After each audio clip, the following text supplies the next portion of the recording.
All right, and welcome back to the YouTube. Um, so today was a pretty frustrating day, to say the least. Let's go through the 5 games that we had yesterday.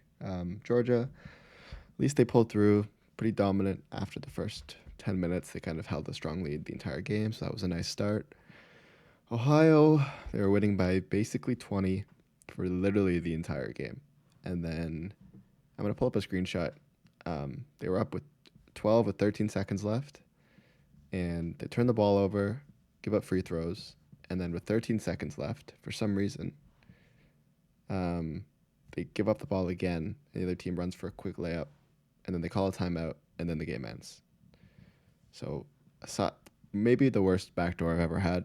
I don't know why they're not just walking out the clock, and the other team's just I don't know, just really fucking frustrating. They end up winning by 9. Pretty brutal hook. Kansas State, they were just asleep, man. In the first half, I really liked the spot for them. They were pretty much neck and neck the entire game, and then Oklahoma State just went on some crazy like 20-3 run to end off the second half. Um, in case you started to come back slowly, but it was just too late. Oklahoma State shot 9 for 21 from three. Kansas State shot 3 for 14. And Kansas State had 19 turnovers, which for the team that turns the ball over the least in the nation, I just did not predict that to happen at all. So just an anomaly game, pretty shitty. Auburn game, again, similar to Ohio, winning by 15 basically the entire game. And then the last 5 minutes, Texas just started drilling threes, and Auburn started fouling a lot. Let them back in the game. Obviously, Auburn still wins the game, but only by 5. And this Utah State game. Oh man, it's one of those spots where it's so crazy to think that Utah State can just like crush elite teams like all year and then just really struggle all game against a San Jose State team. Um, the big difference here was San Jose State shot 14 for 33 from three. They didn't turn the ball over as much as I expected them to. They had 20 assists, so they were actually playing pretty good basketball. Yeah, just one of those games. Utah State just looked like they were cruising. They knew they could win whenever they wanted to turn it on, but they just didn't have it in them. That is what it is. Technically a 1-4 day. Well, not technically, it was a 1-4 day. I think the Ohio line moved to -9, so maybe some of you guys got at least a push there. Utah State wins by 7, so that loses probably with any line you got. Anyway, yeah, really, really shitty day. Basically, 3 games that I think should have hit. Were on pace to hit for most of the game. Kansas State was just an anomaly game. 19 turnovers as the team that gives up the fewest turnovers in the nation. Yeah, happens. All right, so the first game that I like tomorrow is actually FAU to go on the road in Charlotte and cover the 6.5. So just on like the surface, when I look at this game, FAU hasn't been an impressive team this year. That's clear. They're 8-7 on the year, as you know they should have been probably the favorite in the American. But if you look at kind of who they've played, they've had the 34th hardest schedule strength. They've been a top 100 team basically all year, and they played really good on the road. So although it is a conference game, I think FAU kind of plays better when they're not on their home court for some reason. If you dig into the numbers a little bit, FAU likes to shoot a lot of near basket shots, and they got a lot of points from threes, steals. They do pretty much everything offensively. And if you look at the matchup, they're gonna get it. They're ranked 140th in near basket and mid range against Charlotte's low 200s. They are ranked 65th in steals against Charlotte's defense, 142nd in against steals, and second chance opportunities, where I think is where FAU is going to dominate this game. They're 93rd in the nation to Charlotte's 331st. So I think they're going to get a lot of chances. And because they are the better team in this matchup, I really like when the better team is also the faster team. FAU plays at the 23rd fastest pace, and Charlotte plays at the 293rd fastest pace. So if FAU is the dominant force this game, I think they're going to make Charlotte really uncomfortable. On the other side of the floor, Charlotte hasn't been a great team. They are 7-8. But if you kind of look at what they do, they're not really great. They shoot a lot of near basket shots, and that's basically it. They don't really get any points off secondary boards or steals. They just shoot a lot of near basket shots. And if you look at the matchup, FAU is the 65th best team against the near basket shot, and Charlotte is the 246th best in near basket offense. So I don't really see where they're going to get their offense. They're probably going to have to shoot threes, which is really the only thing FAU gives up a lot of. But Charlotte is 278th in the nation from 3-point. So I don't know. I like FAU's spot here. My model actually only has them winning by 4, but this is one of those spots where, I think they're giving too much conference edge. So I'm going to take FAU to go on the road and hopefully beat Charlotte by, I'm hoping, about 10, 11 points. All right, the second game that I like today is George Mason at home against Richmond. When I look at this game, I think George Mason does basically everything better than Richmond does. George Mason has also played a much harder schedule. I wouldn't say a much harder schedule, but a harder schedule. And I've had them in almost my top 50 this year, top 75. And they've played some pretty decent competition. They're 10-5 in the Atlantic 10. And if you look at their matchup, they're really more of a defensive team, but their offense really isn't too bad. They shoot a lot of near basket shots. Almost, of their shots that they shoot, near basket makes up 42% of them.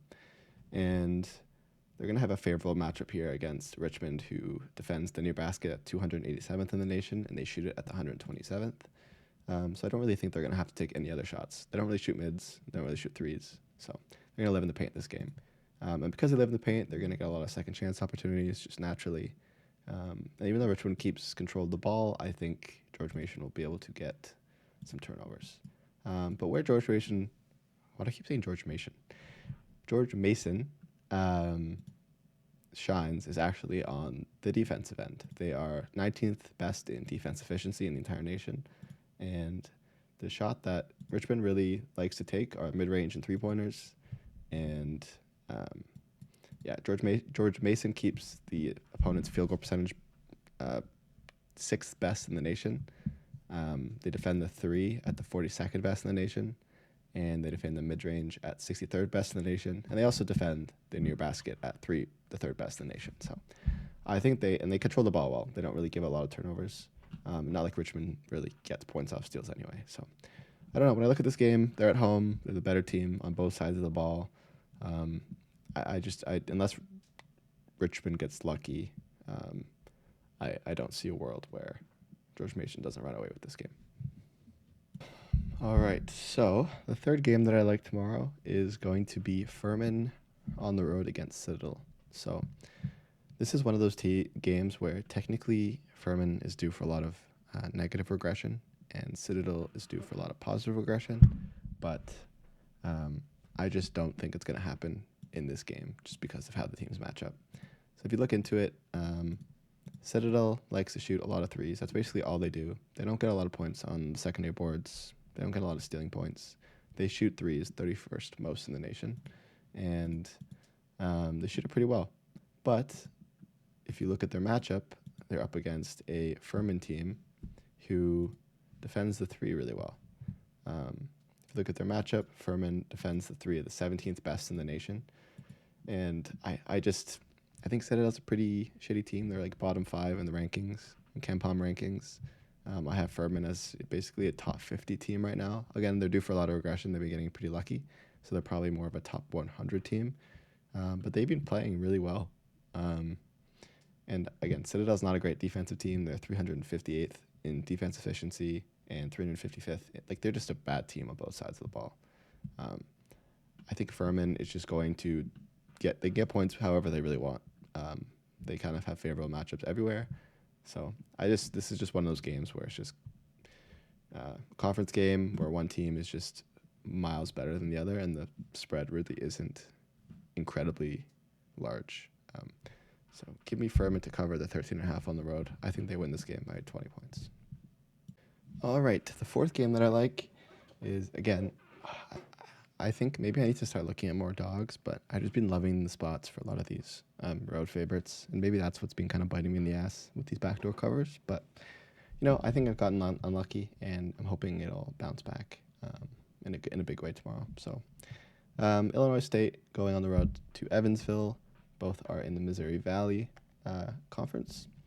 But when I look at these two teams, they're both in very different spots. Illinois State has been a really good team this year. I have them as a top 50 team, top 150 team, sorry. And they're just super consistent. They've been playing really, really well as of late. And they've had a decently hard schedule, 110th hardest in the nation. And on the other side is Evansville, who's been pretty mid. They've never really been a great team offensively. They kind of are, a decent defensive team. But I think Illinois State will be able to figure out how to dismantle them. If you look at the matchups, Illinois State shoots a lot of threes. That's basically where they get almost all of their points. And they have a favorable matchup. Evansville defends the three decently well, but Illinois State is still the 14th best in three-point percentage, and Evansville defends it at the 81st best. But in the case that they can't get threes, they shoot mid-range as their secondary option, and they even have a better matchup there. So I think they will find a way to score on this Evansville defense. And on the other end, Illinois State's not like a crazy defensive team by any means, but Evansville is kind of similar to Illinois State. They like to shoot threes, and that's basically it.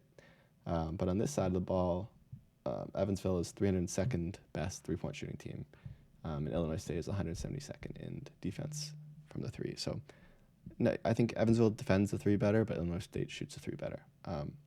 In a spot where Illinois State's played much better teams, they've been playing incredibly well. I think 5.5 is a pretty small spread.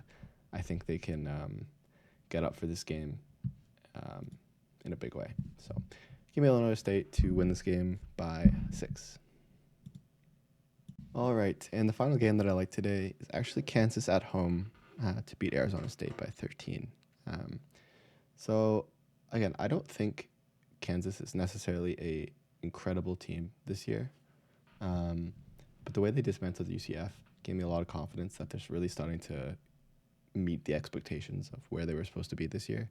Kind of similar to how Baylor is starting to get much better. I think these teams are just starting to gel, and the coaching efforts are starting to really show. So if we look at the splits, Kansas obviously is one of the best teams in the nation. I would say they are a top 10 team, kind of hovering around that top 20 range. And Arizona State is probably, I would say, top 70 team, potentially outside of the 100. Probably not. They're probably like a top 70 team. But I think at home in these Big 12 conference games, the home edge is just massive. Even though Kansas hasn't really played that well at home, I think all the kids are going to be back from school holiday. They're going to be hyped. And if you just kind of dig into the numbers a little bit, Kansas is a pretty solid offensive team. They're 24th best in the country, and they like to shoot a lot of mid-range shots and near basket shots. And I don't really like those shots, but they have favorable matchups in both. 27th offense to 104th defense, and 5th to 73. So they should be able to get off the shots that they typically like to. And then on the other side, we have Arizona State, who I would say that they're maybe better known to be a decent defensive team. But offensively, I don't know if they're going to be able to do much against this Kansas size. They basically like to shoot everything. They don't really have like a shot that they like to do specifically. But if you look at the matchups, they're mid-range. Kansas is ranked 5th in the nation at defending. Near basket, 15th. 3-point. This may be where they have a slight edge, but again, 3-point shot, they still defended at the 69th best in the nation. And historically, 3-point percentage drops significantly when you're on the road. You're just not shooting on the same basket as you do in practice. So I think they're going to struggle just in general to deal with this Kansas team that's kind of playing really, really well lately. I have this game modeled at 13, and the spread is 13. But again, the Big 12 conference edge, I really like it. As a home favorite, Kansas hasn't been incredible. They're 4-4 this year against the spread. And if you want to look at Arizona State, let me pull this up quickly.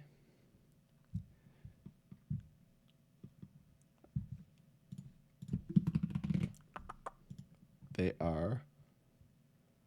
as the away underdog. They're 1-1. So conference games are also 1-1 against ranked opponents. They're 1-1. But again, I think Kansas is starting to figure it out. I can see where people would argue for Arizona State. But when I really look at these games, they absolutely crushed UCF. You could argue this is a spot where they're supposed to kind of regress, because they kind of dominated because they lost to West Virginia. But I think now that they're back at home after beating UCF on the road, they're going to be motivated again. They haven't played at home since the NC State game where they beat them by 15, they crushed Brown, and they went on the road, lost to West Virginia, and they came home and beat UCF by 51 points. Every home game they've had pretty much this year, they've beat pretty significant opponents. They beat Duke by 3. They beat Oakland by 21. They beat UNC by 3, which isn't that impressive. But yeah, they definitely step it up when they're on at home, and I think this Kansas versus UCF game really showed just how good Hunter Dickinson can be. And he had 3 people off the bench, 4 people scoring double digits.